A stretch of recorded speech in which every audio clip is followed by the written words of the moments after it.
ఎవరైతే ఎన్ఆర్ఐస్ ఇక్కడ తెలంగాణ తెలుగు అసోసియేషన్ అని చెప్పి 5K రన్ వాక్ని నిర్వహిస్తున్నారో పార్టిసిపేట్ చేయడానికి వచ్చారు ప్రకాష్ రెడ్డి గారు మనతో ఉన్నారు. వారితో ఒకసారి మాట్లాడదాం. సార్, ఎన్ఆర్ఐస్ అందరూ కలిసి ఇక్కడ ఒక గొప్ప సంకల్పంతో హెల్త్ ఫర్ ఆల్ అని 5K రన్ అనేది ఏర్పాటు చేశారు. ఇక్కడ పార్టిసిపేట్ చేయడం మీకు ఏ విధంగా అనిపిస్తుంది? వండర్ఫుల్. పర్టికులర్గా ఈరోజు అమెరికాలో తెలుగు పాపులేషన్ చాలా పెరిగింది. అండ్ తెలంగాణ ప్రత్యేక తెలంగాణ అంటే తెలంగాణ రాష్ట్రం వచ్చాక తెలంగాణ అసోసియేషన్ కూడా రావడం అది ఒక మంచి పరిణామం. బికాస్ ఇక్కడ నుంచి వెళ్ళే వాళ్ళు చాలామంది స్టూడెంట్స్ వాళ్ళందరూ ఉంటారు. వాళ్ళకు ఇనిషియల్గా వెళ్ళగానే వాళ్ళకు హెల్ప్ లాంటిది, వీళ్ళు ఒక హెల్ప్ లైన్ లాంటి వాళ్ళు అనమాట. వాళ్ళు విపరీతంగా అండ్ లేకపోతే అక్కడ వాళ్ళకి వేరే రకరకాల ఏమైనా ఇబ్బంది అంటే హెల్త్ ఇన్సూరెన్స్ లేకుండా ఏదైనా ఇబ్బందులు ఉన్నారు. సో అలాంటివన్నీ కూడా వాళ్ళు అక్కడ సర్వీసెస్ అయితే చేస్తూ ఉన్నారు యాజ్ అన్ అసోసియేషన్. ఇండియా నుంచి వచ్చిన వాళ్ళకి, కొత్తగా వచ్చిన వాళ్ళకి, లేకపోతే ఏమైనా సమస్యలు ఉన్న వాళ్ళకి లీగల్ కానీ మెడికల్ కానీ ఇవన్నీ కూడా వాళ్ళు చేస్తూ ఉన్నారు. That's one good thing. కానీ దాన్నే మళ్ళీ వెనక్కి అంటే giving back to the society.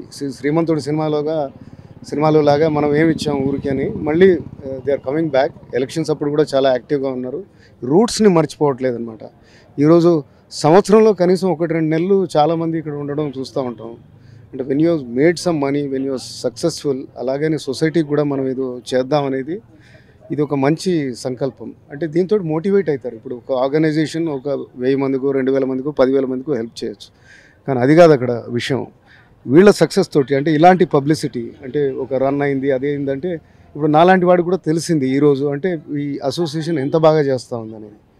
So the word will spread. ఇంకా వేరే అసోసియేషన్ ఉండొచ్చు, మనం కూడా ఎందుకు చేయకూడదు? అలాంటిది వచ్చిందనుకోండి, ఈ హెల్పింగ్ నేచర్ అంటే ఒక కాన్సెప్ట్ ఉంటుందన్నమాట, పే ఇట్ ఫార్వర్డ్ అని. మనకు చేసిన వాళ్ళకి మనం సాయం చేయడం కాదు, మనం సాయం పొందాక ఇంకా 10 మందికి చేయాలన్నమాట. అట్లా బ్రాంచ్ అవుతుంటే ఎక్స్పోనెన్షియల్గా ఐ థింక్ సొసైటీ అనేది చాలా బాగా అవుతుంది. ఇబ్బందులు లేని సొసైటీ అవుతుంది. గవర్నమెంటే చేయక్కర్లేదు అందరికీ. గవర్నమెంట్ కంటే కూడా ఇలాంటి ఆర్గనైజేషన్స్ చాలా బాగా చేస్తాయి. ఎందుకంటే వాళ్ళకి ఆర్గనైజేషనల్ కేపబిలిటీస్ ఉంటాయి. అంటే ఒక ఇది ఉంటుందన్నమాట, అంటే ఒక సంకల్పం ఉంటుంది, ఒక మంచి చేద్దాం అనేది మనసులోంచి ఉంటుందన్నమాట. I profusely thank TTA.